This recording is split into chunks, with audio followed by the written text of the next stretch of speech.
And welcome to the special edition of Hannity, Donald Trump's Promises. Now, tonight for the hour, we're going to take you through the very specific policy issues that President-elect Donald Trump has pledged to you, the American people, that he will act on once he's sworn in as the next commander-in-chief. Now, over the course of the presidential campaign, we had the pleasure of interviewing Donald Trump many times on this program, and he laid out a very specific agenda to fix America's problems and address the challenges this country faces. We're going to have highlights of those big interviews. Now, one of the top issues that Donald Trump talked about this election was fixing America's broken immigration system and securing the borders. Let's take a look at how Mr. Trump promised to address those issues.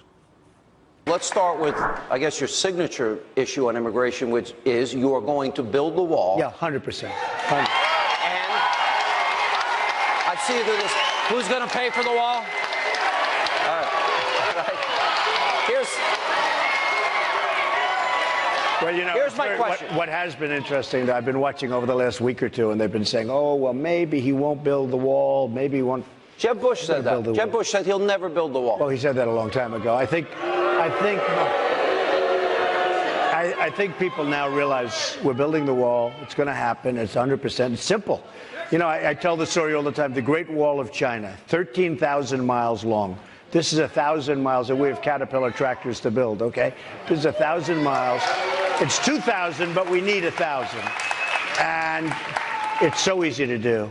And it gets higher and higher and higher every time somebody says, I'm not going to do it.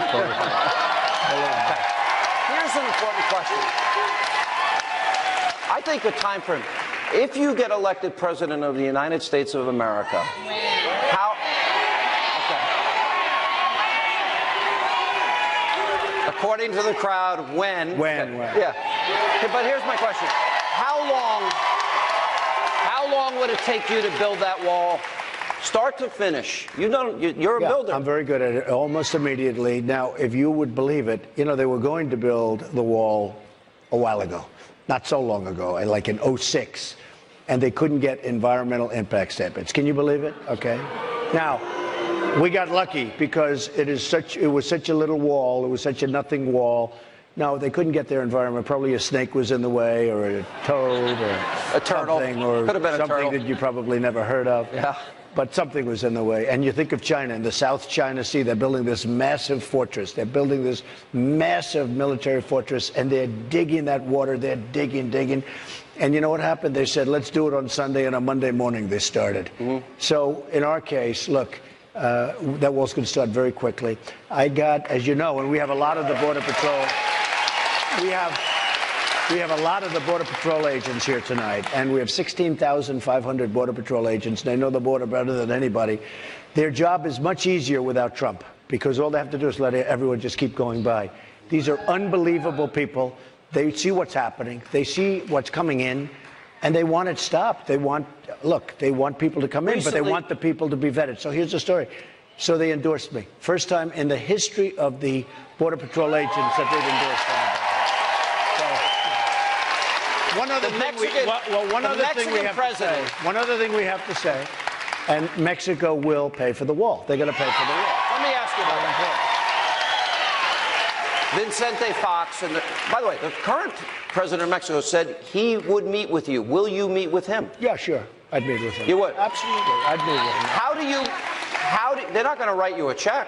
How do you get them to pay for the wall? Well, there are many ways. Look, on trade, they're absolutely killing us. They're killing us. They're killing us at the border. They're killing us on trade. We have a trade deficit with Mexico of close to $60 billion a year. So right there, you can build the wall, because the wall's a fraction of that. So, you know, right there. Here's my next question. We lose a fortune on trade, and that doesn't include the drugs that are pouring across the border, which is probably double or triple or something. I have covered the border now for years on this program. I've been from the Rio Grande to San Diego and everywhere in between 12 times. Right. I've been down to, I have seen drug warehouses. I have seen tunnels. We'll show some of the pictures. My next question is, and this is where you seem to, in the last week, be revisiting the issue of sending everybody back that is here illegally. Tell us where you stand on that. We want to follow the laws. You know, we have very strong laws. We have very strong laws in this country. And I don't know if you know, but Bush and even Obama sends people back. Now, we can be more aggressive in that, but we want to follow the laws. If you start going around trying to make new laws in this country, it's a process that's brutal. We want to follow the laws of the country, and if we follow the laws, we can do what we have to do. But John, let me tell you, so important. We've got some great people in this country. They shouldn't be here. They're still great people, all right? But we've got some really, really bad gang members and some horrible people. Start with them. Those people are going out day one. They're going to be the first order I sign. They're going out day one. All right, but I know this question has come up a lot. What about people that work hard, have been here a long time, they own homes, they have their property? And this is a question everyone's going to want to answer. What about them? Do they have to go back, or would you reconsider We are going to follow the laws of the country, Sean. So that means they go back. Follow the laws. And we're going to see who people are. We're going to see how they've done. Do you believe in a merit system, Sean? When people come in, as an example, do you believe in a merit system? One of the things that's very unfair with leaving people is that you have years and years of people waiting online. They've gone through a process, and they filed legally. They filed, and they're great people in some cases. I guess in some cases, maybe not. But you have really great people wanting, and so proudly wanting, to come into a country. And now what you'd be doing is you'd take people away from that line. And it's Is really there any part of the law that you might be able to change that would accommodate those people that contribute to society, have been law-abiding, have kids here? Would there be any room in your mind, or you, because I know you had a meeting this week with Hispanic leaders. I did. I had a meeting with great people, great Hispanic leaders, and there certainly can be a softening, because we're not looking to hurt people. We want people. We have some great people in this country. We have some great people in this country. So, but we're going to follow the laws of this country. And you know, we have what people don't realize. What people don't realize, we have very, very strong laws. Yeah, but Nobody Obama doesn't follow them. He doesn't care. They don't follow them. Yeah. But we're going to follow the laws. We have 11.3 million illegal immigrants in the country now. Now, you said immediately last night, all criminal aliens out, day one. Correct? All right. Now, by the way, that one's so simple. You know, there are some things where you sort of feel bad, and this one with we have these killers in this country. Right. They're heading up gangs. You go out exactly. They lost their children right here behind you. I mean, those guys. If we ever find them, if I'm president, oh, we're gonna be trouble, such trouble. And you know, the other thing, and you're going to bring up some Border Patrol folks, and they're incredible people, but it's so hard for the police to, if somebody's protected between the sanctuary city nonsense, we got to get rid of the sanctuary city. We're protecting these people. And coming up next on the special edition of Hannity. As part of our plan to bring back jobs, we are going to lower taxes on American business from 35% to 15%. We will become a rich nation again. Donald Trump, he promised you, the American people, that he will fix the economy and create millions of new jobs. We're going to show you his plan to do just that, and then later tonight. We're going to get ISIS out. We have no choice. We're going to get them the hell out. We're going to knock them out. It's going to happen a lot faster. It'll happen a lot faster than people think. President-elect Trump, he pledged to voters that he will take out ISIS and defeat radical Islamic terror. That and much more as this special edition of Hannity, Donald Trump's promises, continues.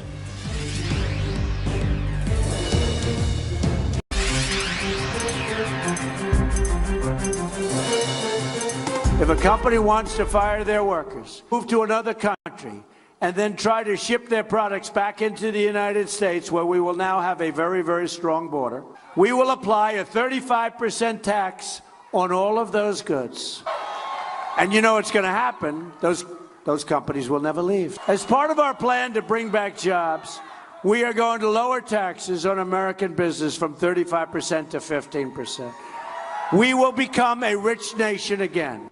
And welcome back to the special edition of Hannity, Trump's promises. Now, that was President-elect Donald Trump on the campaign trail promising to cut taxes and keep jobs right here in the U.S. And over the course of the campaign, he told me how he plans to do it. Let's take a look. I have asked you this question about the economy before. 95 million Americans out of the labor force, right. 50 million in poverty, 46 million on food stamps. You know what a bad economy is, right? Yeah. And we've doubled the national debt. Right. And I think the question is, how do we fix this and how fast can you do it? Okay, we can do it fast. We have to bring our jobs back, and we have to stop jobs from leaving. Every day you read about companies, Sean, right? Every day we're reading about companies, great companies, Pfizer, great pharmaceutical companies, moving to Ireland. A lot of companies are moving to Mexico. I mean, Mexico's like China, little smaller version. We're losing so many. Oh, we're going to build a wall. Who's going to pay for the wall? We're going to build the wall, believe me. We're building the wall. You know, with Mexico, we have a trade deficit of $58 billion a year. China's worse. Billion. Oh, China, $505 billion. And we're going to stop all that. And we have the greatest, you know many of them, and you know they're friends of mine, and have endorsed me. Carl Icahn. We're going to get the greatest negotiators. Is that enough to get Americans back to work? Oh, it's going to be so good. We're losing all of our jobs, folks. We're losing so much. And what they do is the monetary manipulation. They devalue their currencies to such an extent, and they're grandmasters. And we have people in Washington, they don't even know what's happening to us. You take a look at Komatsu in Japan. They make tractors. Look what they're doing to Caterpillar. I mean, so many companies are just absolutely killing us. You said we're headed for a massive recession. If I'm not elected. If I'm not elected, I'll stay. I have friends in this audience here tonight, sure. And this city, really do. But this city, with the steel industry, has gone through an economic transformation and difficult times. And I know that this is representative of a lot of America. And I know that probably everybody here wants to hear, how specifically are you going to help them so they can save money and pay for college and get a new car and live in a safe house and in a nice neighborhood? So our jobs are being taken away from us like we're like taking candy from a baby. I use the expression, it's like taking candy from a baby. We have people that are incompetent running our country. We don't know what we're doing. Our jobs are going to Mexico. China is dumping steel all over the place. By the way, all over the world, just so you feel better. But China is dumping steel. Your steel mills, I see what's going on. This was the steel capital of the world by far, nothing close. And now I see what they're doing. And, you know, before I came today, because I'm making a speech where we have thousands and thousands of people right after this, and I said, give me some statistics. And it's unbelievable how you've lost your manufacturing jobs. You've lost your steel jobs. You look at what's happened with U.S. Steel and all these great companies, these once, you know, these incredible companies.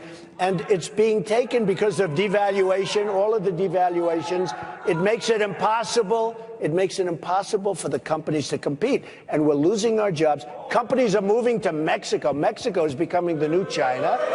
And we got to stop it, and we're going to stop it. And what they're doing, especially in Asia, but especially China.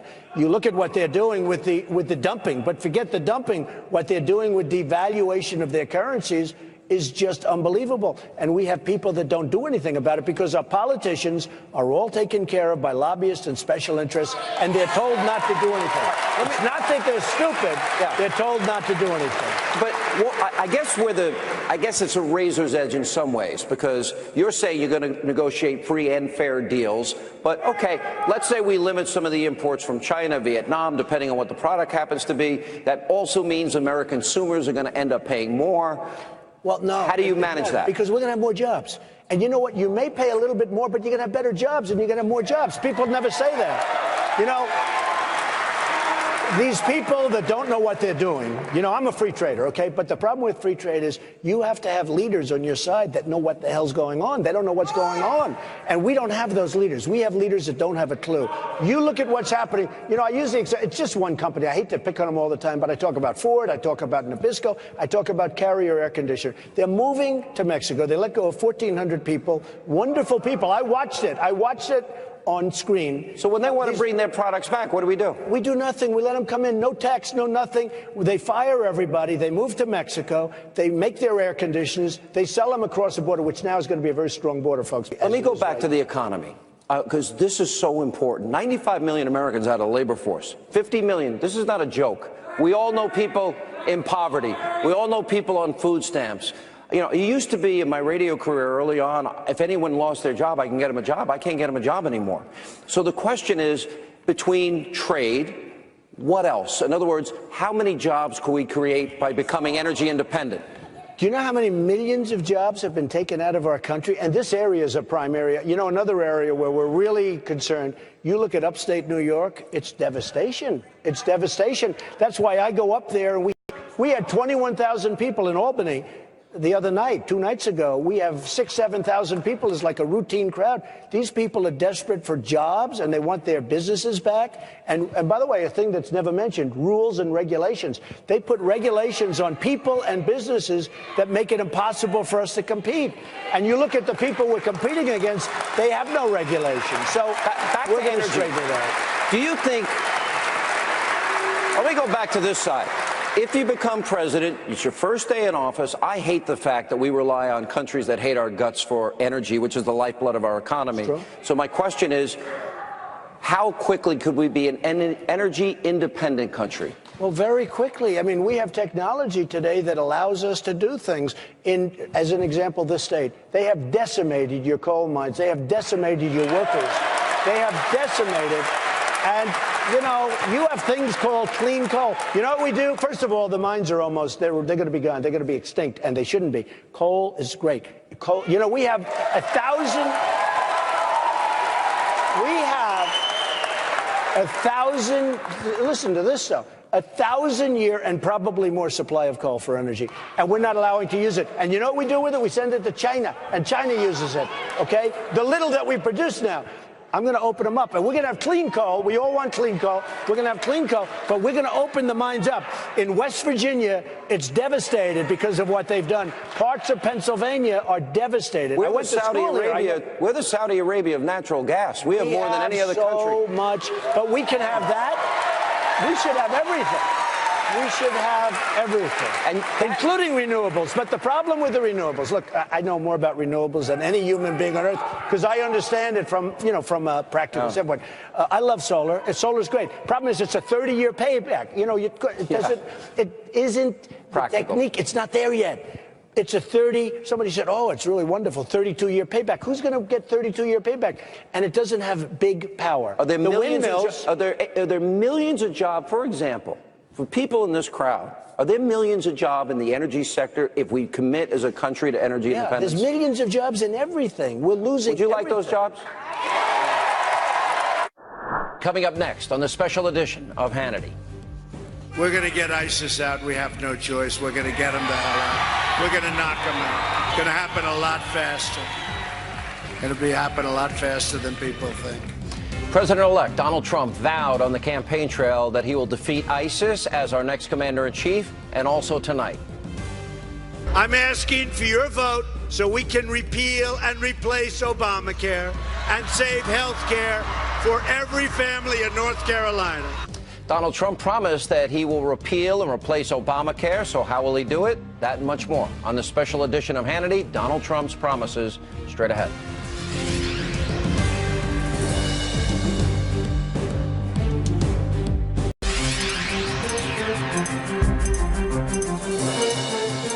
Hillary Clinton wants a 550% increase in Syrian refugees pouring into our country.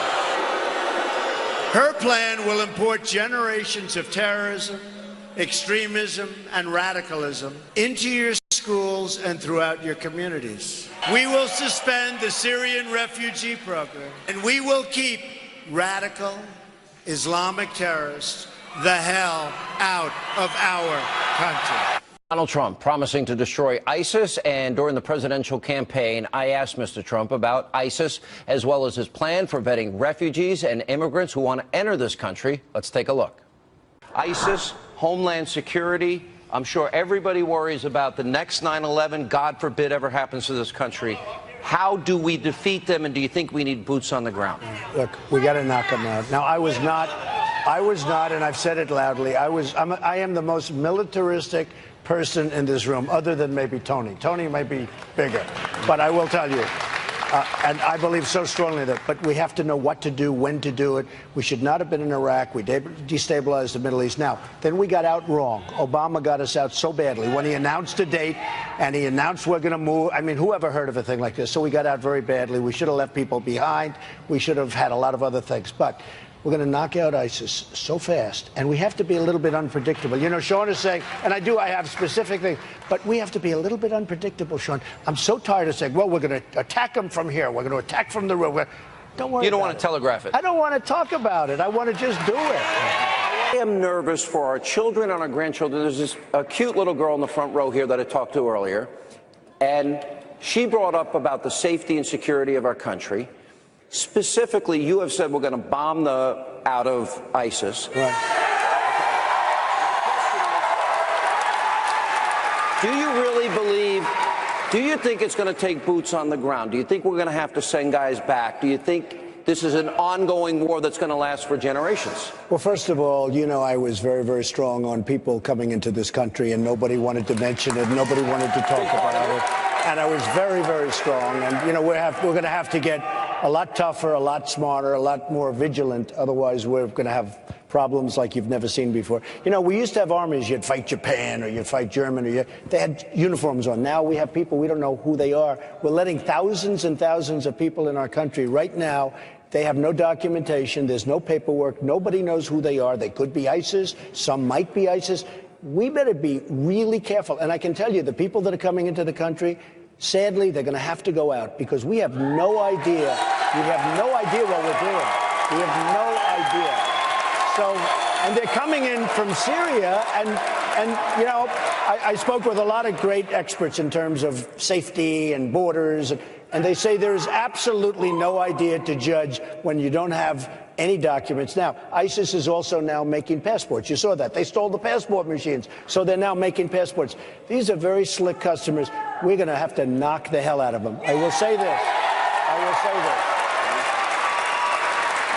I don't want to put people, you know, we've spent probably, if you add it up, probably $5 trillion over there. In the meantime, our country is falling apart. Our infrastructure is falling apart. I was against the war in Iraq right from the beginning, but you shouldn't have gotten out the way they got out. When you look at Obama, what he did. Take the oil and let him pay for it. I said, take the oil. Right. I said, take the oil. I wrote about Osama bin Laden. In a book that was published 2 years before the World Trade Center. And you talked about Brussels ahead of time. I said about Brussels. Oh, the New York Times, they killed me. I talked about Brussels. I said 5 months ago, Brussels is a hellhole. And the New York Times did a major story. What right do I have to say that? And then they had the problem. But I was right. But is bombing, do you think, going to be enough, or is it going to be a combination? And is it one of those cases where America, it seems, always has to do the heavy lifting? Yeah. Let me just say, if we had leadership, we can get other people with the boots. You have the courage. You have people that are willing to fight. But, you know, we don't arm the right people. We don't give the Kurds what they want, but we give other people, and a bullet's fired in the air, they run. I have a friend whose son is over there three sessions. I mean, he's been over there for a long time. 3 course. And, you know, he comes back. He said the saddest thing is when the enemy has better equipment than we have. And you know where they get it? We give it to people. We don't know who we're giving it to. A bullet's fired in the air. They run, and the enemy, ISIS or whoever it may be, takes the equipment, and they now have better and more modern equipment than we do. And we're the ones that put it over there. And one of the things we have to do, we have to take their wealth away. Do you think this is a We're not taking their wealth away. We're not bombing the oil. We're sending leaflets down. In an hour, we may be bombing your truck. Please remove yourself from... We don't know what we're doing. Do you think this is generational, or do you think we could literally, because I think this is the modern, these are the modern day Nazis. This is evil in our time. It's very evil. And I want to know, is this generational, or can we actually win that war? I think you can win it, but you're going to have to be very tough. You're going to be really smart. This is and you're prepared to fight that to the end. You know what? This is not like fighting Germany. This is not like fighting these countries that we were able to beat. This is 35,000 people, and they laugh at us, at our stupidity. They can't even believe it. No, think of it. It's true. When we bomb, we send leaflets down. We're going to be bombing your truck. We don't know. You know that, and this is true, they don't want to bomb some of the oil because they don't want to create environmental impact. Do you know that? They don't want to create... We tell our military, we literally tie their hands. They have rules of engagement that they can't shoot and fire, even if fired upon. So Hillary goes into Libya, and you have the Benghazi problem, you have all the things. But she goes in. Now, who has Libya? Who has it? ISIS has it. What is extreme vetting, and what does that mean? And how do you, for example, if somebody grows up in a country where the Clintons take all their money from, if they grow up there and they think that men can tell women how to dress and they can't drive and they can't go to school and you can't build a church or a temple, and you grow up there and then you want to come to America, how do you possibly vet what's in their heart? Right. Well, let me just tell you, you get very smart people, and there are those people, and they're very good at understanding what's going on. But beyond that, you use social media, because a lot of these people, I mean, they're better at social media than we are. ISIS, if you look at what ISIS is doing with social, they're recruiting over the internet. And I also said we have to end that. We have to knock it out. We have to, you know, some people would say, oh, that's a terrible thing. We have to end that. But John, when you look at what's going on with the internet and how ISIS is using the internet and what they're doing to us, and then you have people in our country that say, oh, you can't do that. That's doing something so bad to us. Here we are, people, they want to blow us up. We have to be very careful. We have to take them out very swiftly, because weapons are getting stronger and stronger, meaner and meaner. And believe me, they want to come over here. Now, again, I was one that didn't want to go over there. Extreme vetting, and you did talk about in the Cold War, we did have ideological test screening, and this goes into your thinking. And how do you stop? How do you possibly know if somebody grows up under Sharia and these extreme viewpoints that are the antithesis of our constitutional? So when you look at San Bernardino, right, which was a horror show, she came in, she probably radicalized the husband. What a couple that was. That was a real beauty. So if they would have looked at social media, they would have seen that this woman was radicalized. We didn't look at social media. They just came in. They actually killed people that gave them a baby shower, a baby party. They had a child. The 14 people that were killed, they were at the party honoring the birth of their baby, and then they went in and they shot them all, killed them all. Look, there's something going on. It's a sick deal. It's beyond just normal. Let me follow up on Sean, this is a sick deal. Sick ideology. This is an advancement of a caliphate that wants worldwide either convert or die. Here's my question then. You pointed out that this guy, the father of this Orlando shooter, and he was smiling, as you said, right. And Hillary, and you talked about her stupidity and her weaknesses. And he has explained his radical views. What do we do when we find somebody that has extreme views? Do we throw them the hell out? I'd throw him out. If you look at him, I'd throw him out. You know, I looked at him, and you look, he's smiling. Yeah. He had the red cap on. I thought it was one of my caps. I said, no, make America great again. I don't think so. But he has the red cap. He's got a big smile on his face during the whole thing. He obviously liked what he heard, okay, from her. Look, we have to be so tough and so smart and so vigilant. And frankly, the Muslims have to help us, because they see what's going on in their community. We don't see it. They have to help us. And if they're not going to help us, they're to blame also. But in San Bernardino, they saw bombs laying around the apartment. They had the apartment. People saw it, and they wanted to be, they called it racial profiling. We didn't want to call in because of racial profiling. In other words, a lawyer got to them and said, you got a problem here. You knew this was say racial profiling. But look, we have, whether it's racial profiling or politically correct, we better get smart. We are letting tens of thousands of people into our country. We don't know what the hell we're doing. And up next tonight, right here on Hannity. I'm asking for your vote so we can repeal and replace Obamacare and save health care for every family in North Carolina. President-elect Donald Trump, he made a campaign promise to repeal and replace Obamacare. Now we're going to show you how he plans to do that, and also tonight. We are going to save our Second Amendment and appoint justices to the Supreme Court of the United States who will uphold and defend the Constitution.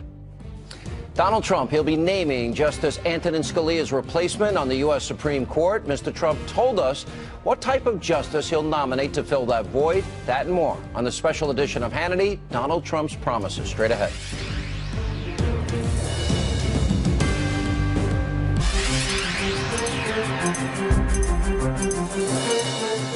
Premiums are surging, companies are leaving, insurers are fleeing. Doctors are quitting. By the way, doctors, they're leaving. They're quitting. I have a friend who's a doctor. He said, I have more accountants than I have nurses. It's so complicated. And deductibles are going through the roof. Yet Hillary Clinton wants to double down and expand Obamacare and make it even more expensive. Was President-elect Trump on the campaign trail vowing to repeal and replace Obamacare. Now, earlier this year, I sat down with Mr. Trump and asked him about that very important campaign promise. Let's take a look. You made a promise to release the names so people would know your judicial philosophy. Right. You're making a promise to balance the budget. You're making a promise to build the wall. You made a promise you're going to repeal Obamacare 100%. and replace it with? No choice. Replace it By with? the way, you don't even have to repeal it. We're going to do it before it happens. It's falling in on its own 17, weight. it's going to implode. And in fact, on November 1st, new numbers are coming out, right before the election. They're trying to change the date. They want to make it after the election. And it's going to show the increase necessary to sustain Obamacare. And it's going to be massive. Everyone's talking about it. Are these promises? Don't let anybody change that date. And you want to replace it with health savings accounts, maybe? Yes, but there's so many other things. Just so you understand, Yeah. once we get competition going with free enterprise, where the insurance companies actually have to go and compete instead of having states as a monopoly, you get rid of the borders, you get rid of the lines, right, where they can't go outside. Once we get rid of that, and they almost had it this time, they could have had it this time, and you would have seen such competition, there will be plans, healthcare plans, that you never even heard about, that haven't even been thought about right now. There will be such competition. It'll be a beautiful thing. The numbers will go way down. First of all, Obamacare is no good. The premiums are through the roof, but have you looked at deductibles lately? It's huge. Unless you're dead, 5,000, unless you're 10,000. dead or in the process of almost death, you can't use What them. I'm trying to get to is, with the release of these names, that was a big promise. Balancing a budget is a big promise. Building a wall is a big promise. Repealing Obamacare is a big promise. I understand you're giving a speech next week on energy independence. Right. That's a big promise. In North Dakota. Building our military, taking care of our vets, those are big promises. Ending Common Core. So my question is, on those agenda items that you have told me about in our interviews, how rock solid are those promises for the people that may be on the fence, that want to know you're going to do those things? I want to get it all done. You want to get Look, it all done? Our military, I saw a show the other day where our fighter planes are so old that they go to junkyards to get parts. They call them graveyard, airplane graveyards, to take parts off old planes that haven't been flown in 25 years. They're taking parts off these planes and trying to put them on and fix them on our fighter jets. We are really in trouble.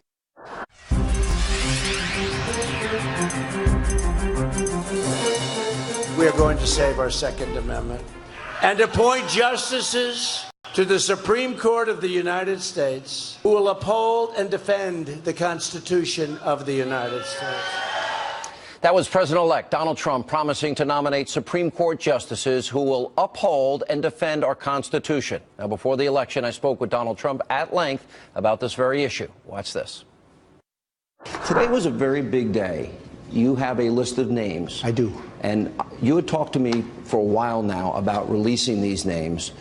Your judicial philosophy. You said you wanted originalists. You said you wanted people like Antonin Scalia and Clarence Thomas on the Supreme Court. It's true. Tell us about this list of names. Well, I've been having a lot of feedback from a lot of different people, and I've had, as you know, tremendous endorsements, and I'm a conservative, and I may have different views on different things, and I think I'm extremely conservative, as an example, on trade.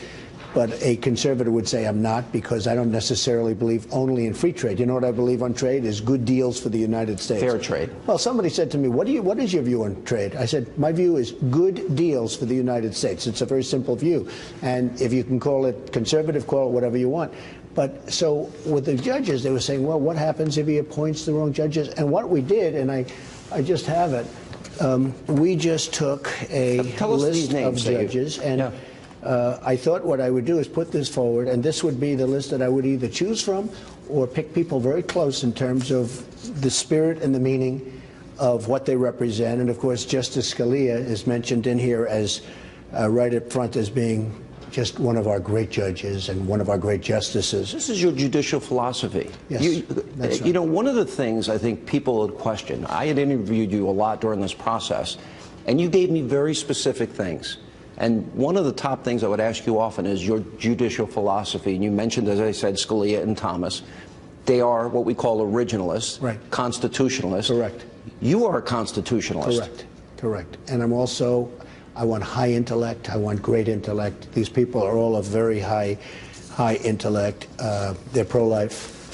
And so that's my list. And we are going to choose from, most likely from this list, but at a minimum, we will keep people within this general realm. And again, I have a lot of people that are conservative that really like me, love everything I stand for, but they really would like to know my view, because perhaps outside of the defense of our country, perhaps the single most important thing the next president is going to have to do is pick Supreme Court justices. This will have an impact for generations to come. Oh, generations. And I would say, if Hillary Clinton, who is doing very poorly in this whole rigged system that Sanders happens to be in, but if Hillary Clinton, for some reason, wins, your country will never be the same, because she's going to put disasters on the Supreme Court.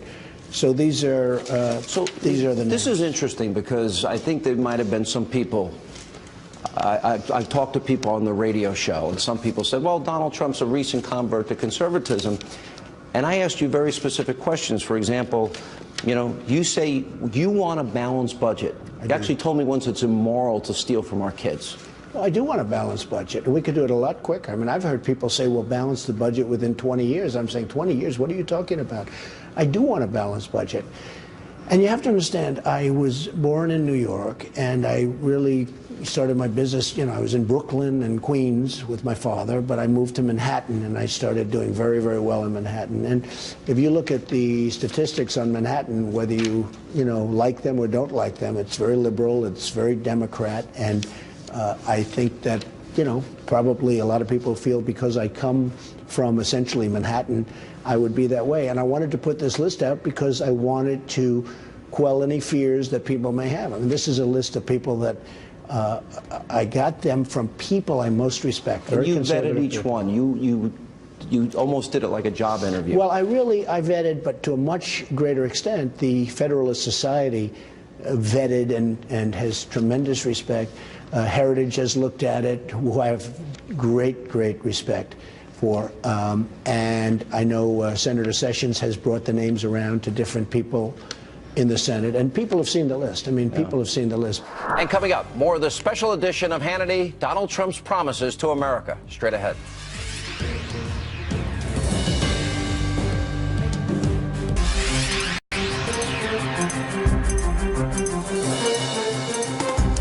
And welcome back to the special edition of Hannity. President-elect Donald Trump's promises. Unfortunately, that's all the time we have left this evening. As always, thank you for being with us. We hope you'll set your DVR so you never miss an episode of Hannity. We hope you have a great night.